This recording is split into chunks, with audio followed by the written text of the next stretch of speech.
Hey, this is Jenna with Hill Valley Farm. We wanted to give you guys an update on the breedings that have been taking place here, but also share some news with you from the farm. And so we're going to be talking about that today.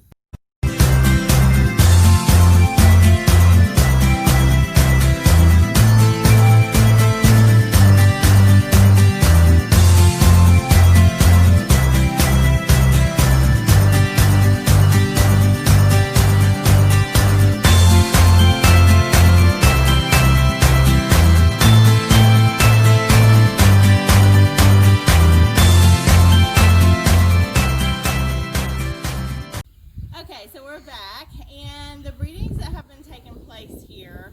First of all, we've had Cash in with Coco, Liberty, and Karma now for 3 weeks as of yesterday. And Coco, as you know, was bred the very first day we put them together, so she's due February 14th, Valentine's Day. And I bred Gloria. I noticed that Gloria was in heat. And I went ahead and brought Rocket over and put them in the stall here and pin bred them. And so she was bred, and then that exact same evening, Liberty was bred to Cash. So I was getting impatient, and so that's why I brought Gloria in. And so I thought, well, it'll be okay. Because even though they're bred on the same day, it doesn't necessarily mean they will kid on the same day. So we're still good. Karma is the only one in the pen over there yet to come into heat, unless I have just missed it. It's kind of hard to miss, just because typically when they go into heat, the buck is glued to them. He is very possessive of them, and you just kind of see signs. And so, with that said, I've not seen that going on with Karma. Typically, you'll also the doe will stand for the buck. She hasn't done that. They'll wag their tail, which is flagging, and she hasn't done that either. So maybe she's just a very private goat. Maybe I've just not gotten into the heat cycle with her, but she should be. I mean, she's 2 years old, and I should be seeing signs of heat very soon if it hasn't already happened privately. So that's the update there. So far, Coco, Liberty, and Gloria. Now, the other thing is they have to settle, which means that they stay bred. You know, sometimes, and this is what happened with Elfwin, we would breed her, and then she would go back into heat her next cycle, and she wouldn't settle. And so we're hoping so much that that does not happen. We want them to go ahead and settle. We want to get the ball rolling because we want kids in February, March, and April, right all together. So, with that said, talking about breeding, we have an update. It is not necessarily the thing that you like to talk about or even admit that was in your herd. But our, the Hill Valley Lindsay Buckingham, when I was getting him ready, getting them all ready for breeding, I always look them over. You know, I'm trimming their hooves, I'm checking their eyelids, I'm looking at their teats.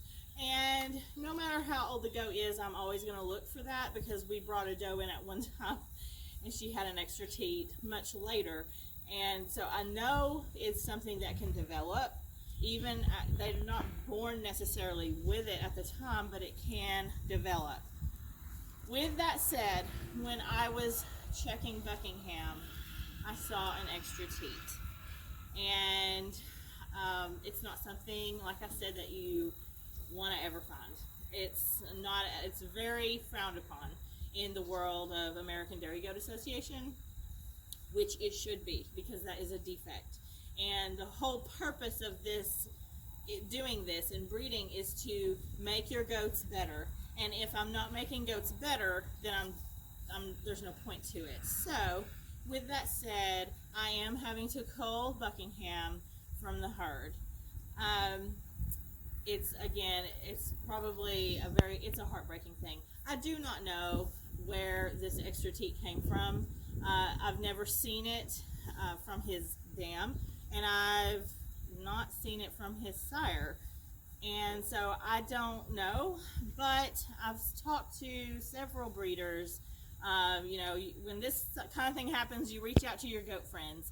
And one of them said to me, yeah, it could come from down the line somewhere, but odds are when you mix all these genetics together, every now and then you're going to get something that's just not desirable. And, and whether it's, weak pasterns or extra teat, and you just you breed from that. But with an extra teat, you stop. You do not breed. And so, like I said, Buckingham is no longer in the picture for our breeding program. And so, I've also, along with researching for weeks, I've tried to figure out what is it that I want to bring into my herd. What is my goal? And I really love Old Mountain Farm herd and their lines. I feel like they have come so far in everything, and it's years and years of breeding and figuring things out and showing, and they know what they're doing. And so I decided I really want some more Old Mountain Farm, because I do have Dolly. She's related to our old sire Hiram, and their lines are purely out of Old Mountain Farm. And so I wanted to bring that back in. I love it so much. And so I reached out to my good friend Lacey at Vista Oaks, and that's where we got our beloved Rocket. And I said, hey, you got any good bucks for sale? And she showed me a few, and then I looked at their pedigrees, and we have decided he's not registered yet, but he will be. And right now I believe his name is Vista Oaks Recall.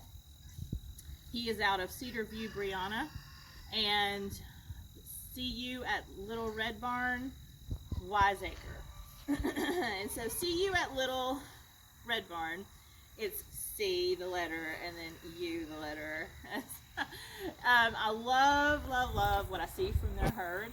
And again, it's coming from Old Mountain Farm. And so a lot of their stock comes from those lines. And of course, everyone around here knows about Cedar View. In Brianna, we've got Little Tots Estate, Thalictrum, and we've got Corey's Fancy, I think it's Donabelle, and of course, you guys know we love our Corey's Fancy. So those were our foundation does. So with that said, we are welcoming him into the herd. He will not breed until March. I will put him with the older girls. That will be Irma, Mayflower, and Elflin in March for fall babies, fall kids. And with Rocket, I'm going to bring him in for Dolly and Hermione, whereas before it was going to be Buckingham.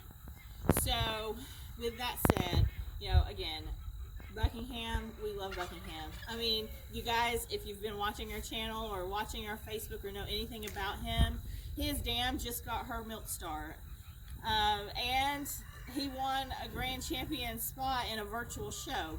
It wasn't sanctioned, but the pictures, they say a lot, and that he is a beautiful buck. He just is.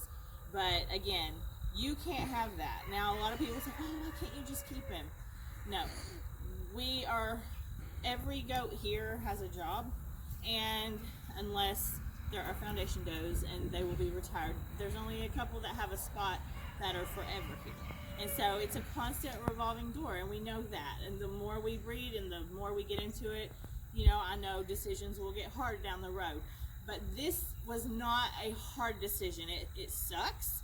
It's not fun. It hurts. He is a buck that I'm so proud of, or I was, until this happened. And, we treat him with, wonderfully. He's, but he can't be here. He can't be a part of our breeding program. So hopefully you guys understand, again, when you're breeding goats and you're in this, and you're trying to get it better, that's just, and any breeder that ever knows anything about any goat that shows and does the milk test, does the performance programs with the ADGA, they'll know exactly what I'm talking about. Some are lucky, they've never had to deal with this, but most have. And so it's just something that I want to be open about. It does happen, and when it does, this is the responsible thing to do as a breeder.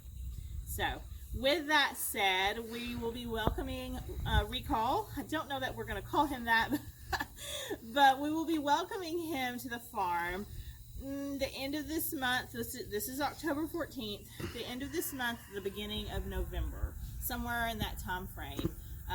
We want to make sure that everything's going good in the breeding pens, and we have a spot, because you know we trust Lacey, but for the goats' well-being, we want to bring him here, give him a quiet spot, let him readjust to his new farm, and then we'll put him in the buck pen with the bucks, allow him to grow, and then in March bring him over for the breeding time.